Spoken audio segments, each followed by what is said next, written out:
अस्सलामुअलैकुम दोस्तों, जैसे आप सबको पता है ईरान और इसराइल की लड़ाई जो है ना जारी है।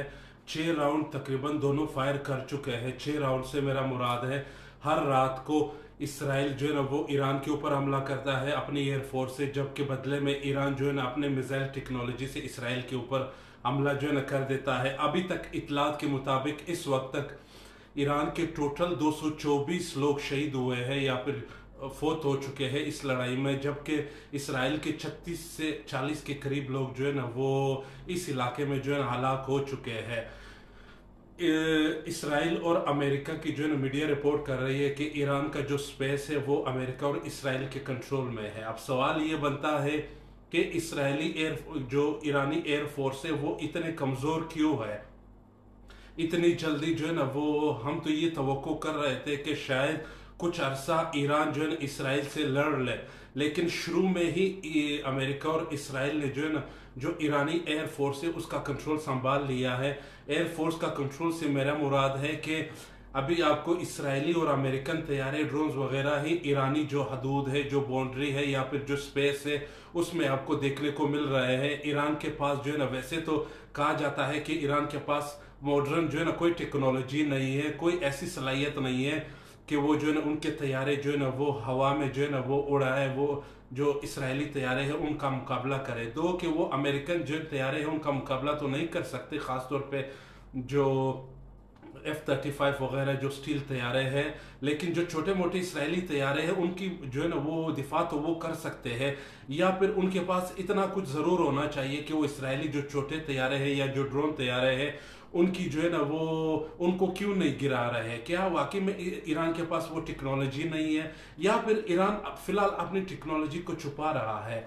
वो अमेरिका और इसराइल को इसलिए अपने स्पेस में आने दे रहा है ताकि ईरान जो डील चल रहा है उस डील पहले जो है ईरान की सारी जो तवज्जो है वो डील के ऊपर है।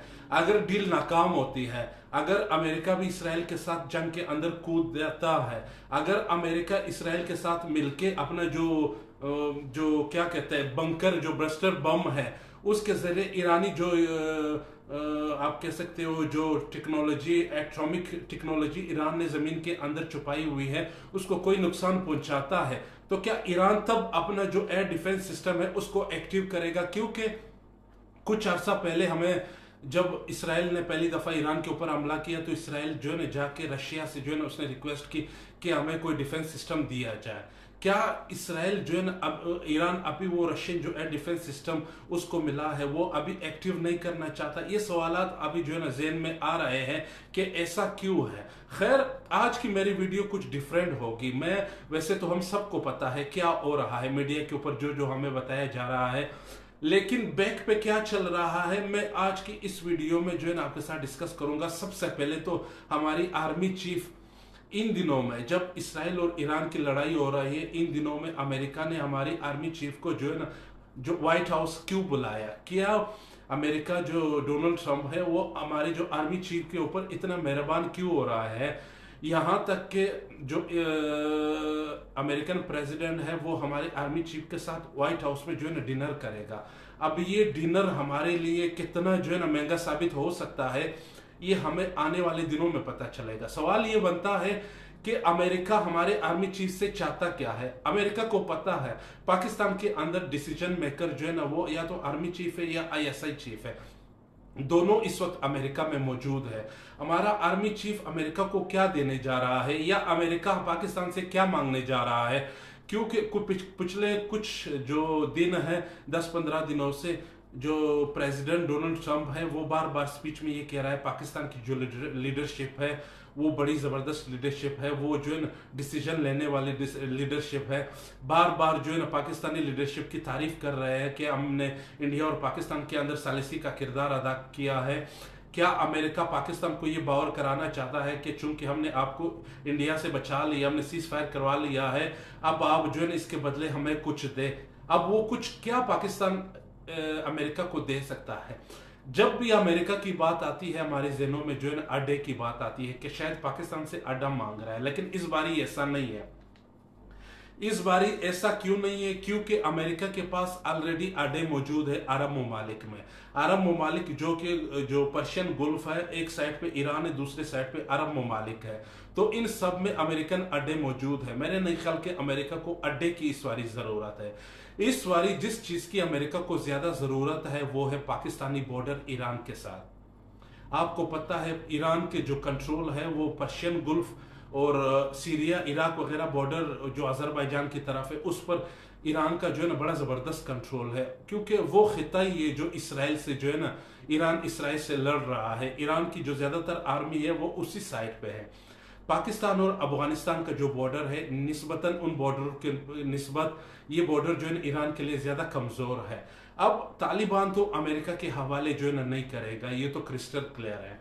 अब बच्चा सिर्फ पाकिस्तान, क्या पाकिस्तान बॉर्डर जो है ना वो अमेरिका के हवाले कर सकता है? मिसाल के तौर पे किस तरह करेगा पाकिस्तान अमेरिका को ये बॉर्डर हवाले? पाकिस्तान इस तरह ये बॉर्डर अगर पाकिस्तान ने हवाले किया, इसी बॉर्डर के जरिए अमेरिका और इसराइल के जो मुसाद CIA वगैरह है वो अपने एजेंट्स इसी रास्ते ईरान में दाखिल करवाना चाहते हैं। यही एजेंट्स जाके तेहरान वगैरह में हालात ख़राब करेंगे, यहाँ से पैसे जाएंगे, यहाँ से जो है ना जो असला वगैरह जाएगा, वहाँ पे जो है ना वो खून रेजी होगी। खून रेजी से अमेरिका और इसराइल की ये प्लानिंग है कि वो ईरान का जो रिजीम है, खamenei की जो लीडरशिप में रिजीम है, उसको हटाया जाए। जो शाह का बेटा बैठा हुआ है अमेरिका में, उसको लाने की तैयारी हो रही है। क्या वाकई अमेरिका जो है ना इस रिजीम को चेंज कर पाएगा इतनी जल्दी? मेरा नहीं ख्याल, टाइम ज़रूर लगेगा। लेकिन जिस तरह इस ईरानी हिस्ट्री है, मेरा नहीं ख्याल ईरान जो है ना इतना जो कमज़ोर साबित हो सकता है इराक, शाम वगैरह की तरह या लबनान की तरह। अमेरिका को जो है दिक्कतें ज़रूर आएगी, चूंकि अमेरिका को पता भी है कि जो कुछ वो ईरान में करने जा रहा है ये बड़ा ही जो है ना संगीन खेल होगा। इससे जो है ना पूरा खिता डिस्टेबलाइज हो सकता है। पहली चीज तो ये है। दूसरी चीज ये भी हो सकती है कि अगर ईरान में रिजीम चेंज होता है तो फिर ईरानी गवर्नमेंट को संभालेगा कौन? लाने तो वो शाह के बेटे जो कि 1979 तक उसने हुकूमत की है, उसके बेटे को लाने जा रहा है ईरान। लेकिन ईरानी आवाम क्या उसे एक्सेप्ट करेगा? अगर चलो आपने उन्हें एक्सेप्ट कर ली है, एक्सेप्ट करने के बाद जो अभी इस्लामिस्ट रिजीम है, इस्लामिक रिजीम है ईरान के अंदर, उससे ईरान जो शाह है उसके तहफ़्फ़ुज़ कैसे करेगा? या अमेरिका और इसराइली नवाज हुकूमत को वहां जो है ना बिठाने में जो है ना वो किस तरह जो है ना अमेरिका और इसराइल पाकिस्तान की मदद से जो है ना किरदार अदा कर सकता है? शायद ये भी एक तजवीज़ हो कि पाकिस्तानी आर्मी जो कि मुस्लिम है, अगर खुदा न खास्ता ईरान के अंदर हालात ख़राब होते हैं तो पाकिस्तानी आर्मी के एक दस्ते को यहाँ बेचा जा सकता है, ताकि वहाँ जो है ना मुस्लिम कंट्री में मुस्लिम आर्मी तो जो एक तुक बनता है कि शायद जो है ना हालात उतने ज़्यादा ख़राब कंट्रोल, इस तरह की कई तजवीज़ ज़ेर गौर है। ये सारी चीज़ें अमेरिका जो है ना वो पाकिस्तान से मांग सकता है। सवाल ये बनता है कि क्या पाकिस्तान ये चीज़ें दे सकता है? क्या पाकिस्तान ब्रदरली इस्लामी जो हमारा हमसाया मुल्क ईरान है उसको नाराज़ कर सकता है? मेरा नहीं ख्याल कि पाकिस्तान ये भी करेगा। पाकिस्तान ने तो एक चाल चली है, उसने पहले से ही ईरानी बॉर्डर जो है ना वो बंद कर दिया है, दुनिया को बता दिया कि हमने ईरानी बॉर्डर बंद कर दिया है। लगता है पाकिस्तान को पहले से जो है ना पता चल गया है कि शायद अमेरिका ये चीज़ मांग रहा है पाकिस्तान से। तो अब जब आसिम मुनीर साहब गए हैं अमेरिका तो वो यकीनन वहां पे जो है इस बॉर्डर को कैश करेगा, क्योंकि दुनिया में हर जगह यही होता है। आप अगर हमसे कुछ लेना चाहते हो तो बदले में आप हमें कुछ दो। आसिम मुनीर यकीनन तौर पे यही कुछ कहेगा और करेगा कि चलो अगर हम बॉर्डर आपके हवाले करते हैं तो बदले में हमें क्या मिलेगा। अब चलो अमेरिका जो है ना वो तो हमारे पास जो है ना अमेरिकन जो वर्ल्ड बैंक वगैरह उसकी सूरत में हमारे पास डॉलर आ सकते हैं, लेकिन हम ईरान को क्या जवाब दें? क्या हम फिर वो डबल गेम खेलेंगे? अमेरिका को कहेंगे, चोर को कहेंगे कि आओ चोरी कर लो, घर वालों को इतला देंगे कि यहाँ से चोरी। हमारी जो हिस्ट्री की अगर हम बात करें तो हमने जो लड़ाई है वो इसी तरह के लिए है, एक की मदद करते हैं, दूसरे को बताते हैं कि ये आपके साथ होने वाला है, क्योंकि दूसरा हमारा भाई होता है और जिसकी हम मदद कर रहे हैं उसको हम ना नहीं कह सकते। क्या हम फिर ये करने जा रहे हैं? ये तो आने वाला वक्त जो है ना वो हमें बताएगा। अब सवाल ये बनता है कि ईरान जो है ना इसराइल इस वक्त 60 दिन पूरे नहीं हुए। अमेरिकन डोनाल्ड ट्रंप ने जब जो इक़्तिदार में आए तो उसने ईरान को 60 दिन की अल्टीमेटम दी थी कि ईरान 60 दिन के अंदर वो जो डील है उस पर आमादा हो जाए, नहीं तो जो है ना वो दूसरा प्लान है उसके लिए भी तैयार हो जाए। तो 58 या 57 दिन होने के बाद इसराइल ने जाके ईरान पर हमला किया। अब सवाल ये बनता है कि इसराइल को इतनी जल्दी क्यों है, इसराइल और अमेरिका इतनी जल्दी ईरान से डील क्यों लेना चाहते हैं? क्योंकि इसराइल और अमेरिका की इंटेलिजेंस का ये ख्याल है कि ईरान 70% इनरिचमेंट, जो यूरेनियम की इनरिचमेंट है वो उसने वो कर लिया है, बच्चे है 20%। अब 20% जो है ना 90% पे आके तो आप एटम बम बना सकते हो।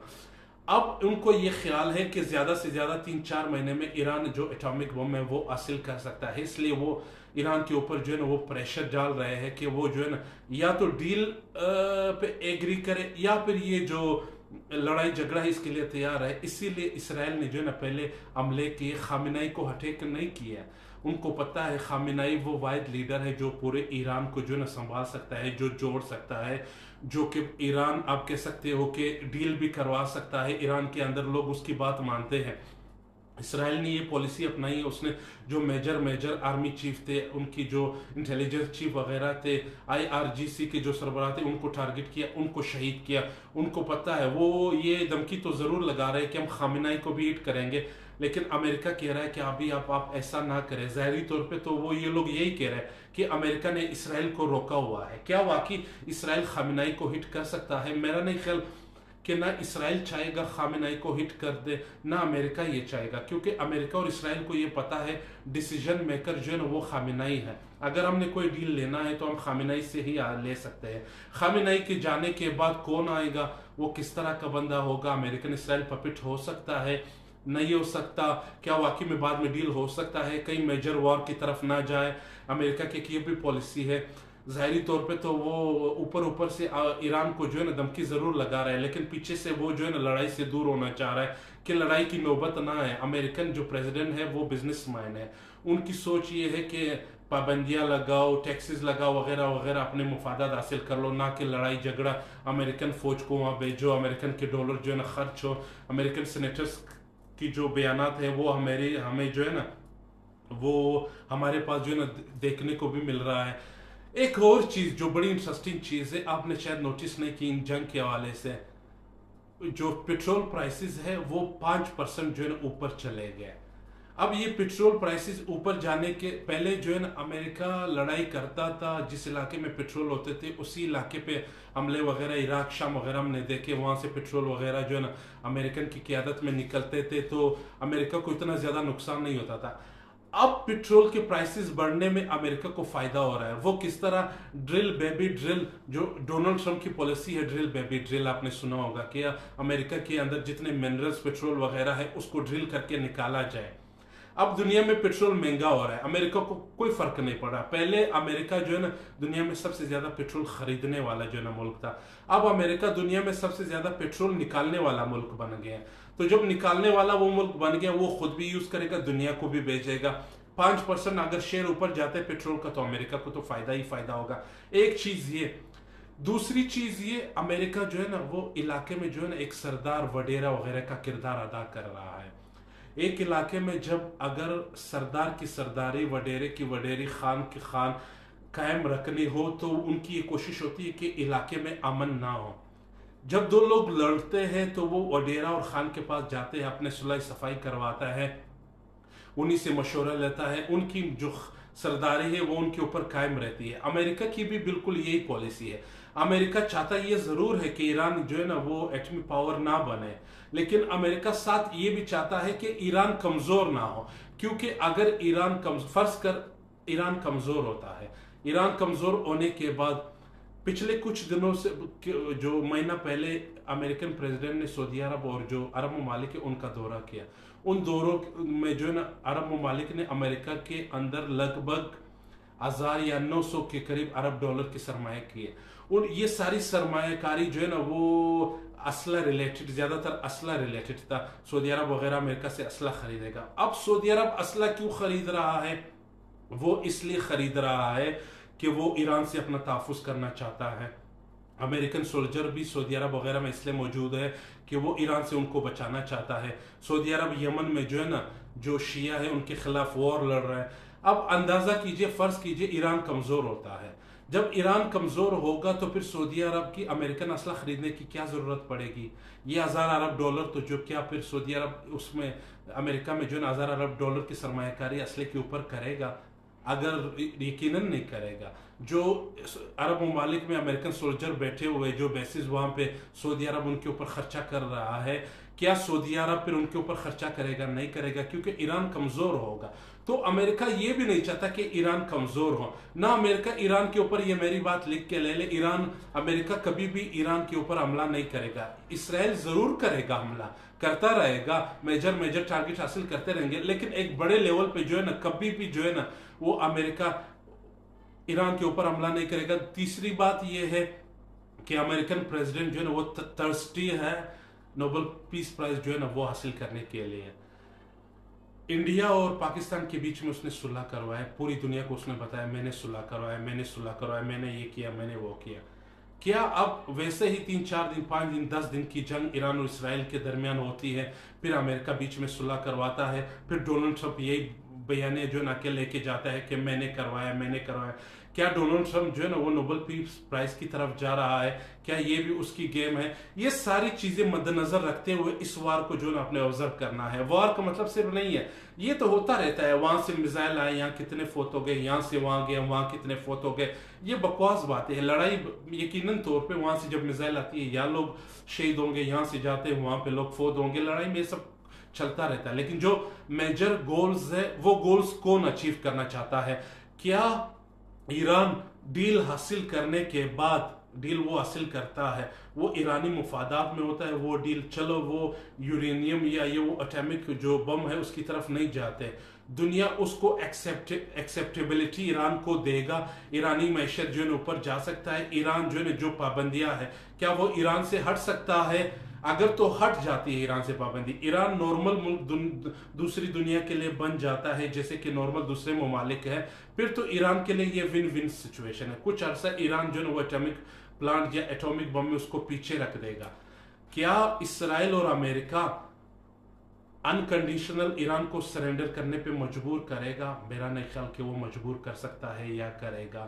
ईरान आखिरी हद तक जा सकता है। ईरान ने भी दुनिया को कुछ ना कुछ दिखाना है। सिर्फ ईरान नहीं, ईरान ने अपने प्रॉक्सीज को भी दिखाना है, हिजबुल्लाह वगैरह, हमास वगैरह, कि कैसे हम अमेरिका के सामने नहीं झुके। दो के बंद कमरे में वो यकीनन वो झुकेंगे थोड़ी बहुत जरूर, लेकिन इस हद तक नहीं झुकेंगे कि कल को वो जो है ना अपने प्रॉक्सीज को भी उन्होंने जवाब देना है कि हम जो है ना वो झुके तो क्यों झुके। खैर, इस जंग जो ईरान और इसराइल की जंग है, इसमें एक चीज ये भी नोट करने वाली है कि इसराइल इतनी जल्दबाजी क्यों कर रहा है। फलस्तीन के अंदर इसराइल ने काफी रायता फैलाया हुआ है, दुनिया सारी इसराइल के खिलाफ हो रही है। इसराइल जो बेबी नेतन्याहू है उसको क्रिटिसाइज किया जा रहा है कि आप ये क्या कर रहे हो, आप बंद कीजिए। एक तो ये चीज, दूसरी चीज इसराइल के अंदर इलेक्शन होने वाला है। अब जब हमास और वहां पे जो ना लड़ाई रुकेगी, डील होगा, तो यकीनन इसराइल में इलेक्शन होंगे। बेबी नेतन्याहू ये इलेक्शन कराना नहीं चाहते, तो उसने ईरान का मास खोल दिया। इसलिए वो इतनी जल्दबाजी में लग रहा है कि ईरान के पास भी जो है ना, ईरान के साथ भी वॉर का एक ऐसा दरवाजा खुल जाए ताकि उसको मुल्क के अंदर जो है ना वो इलेक्शन ना करना पड़े। इसलिए वो अमेरिकन को जो है ना वो इस वॉर में जो है ना खींचा जा रहा है कि आप जो है ना आइए, आप हमारे साथ, ये हमने ईरान के ऊपर हमला करना है, हमने ईरान के साथ लड़ना है। ईरान इतना आसान हदफ नहीं है जितना जो है ना इराक, सीरिया वगैरह था। इनकी जो ये ख्वाहिश है कि वो ईरान के अंदर रिजीम चेंज कर लेगा, मेरा नहीं ख्याल कि ये इतनी जल्दी हो सकता है। इसके ऊपर सालों यकीनन लग सकते हैं, हो सकता है बाद में वो कामयाब हो, खामेनेई को वो टारगेट करे। बे एक को अगर आप शहीद करोगे तो रास्ते में जो है ना 10 और खड़े होते हैं। जो सरबराहान है उनको टारगेट करना किसी मसले का हल नहीं है। अब सवाल ये बनता है कि ये डील होती है या जंग होता है, ये तो हमें जो है ना आने वाले दिनों में ही पता चलेगा। आपसे रिक्वेस्ट है कि मेरे चैनल को सब्सक्राइब कीजिए और वीडियो को लाइक कीजिए। शुक्रिया।